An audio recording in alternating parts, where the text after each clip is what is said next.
Hej och välkommen till Yoga med Sef. Idag så ska jag prata om hur du kan använda ett yogaband för att underlätta din yogapraktik. Ett sådant här yogaband är ett enkelt men bra hjälpmedel som kan hjälpa dig att komma djupare in i olika positioner. Till exempel i en sittande framåtböjning när du sitter med benen utsträckta framför dig och armarna kanske inte riktigt når fram till tårna.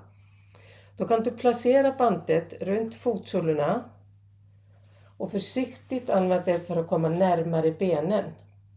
Drar du i bandet istället för fötterna. Det hjälper också i positioner som bågen där du ligger på magen och ska böja benen uppåt och ska ta tag i anklarna. Om armarna inte riktigt till kan du lägga bandet runt anklarna och hålla i det istället. På så sätt kan du dra armar och ben mot varandra och öppna upp bröstet utan att kännas ansträngande.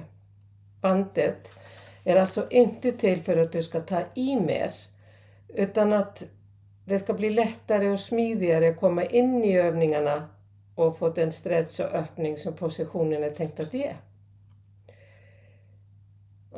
Det är ett litet redskap men kan göra stor skillnad i din yoga.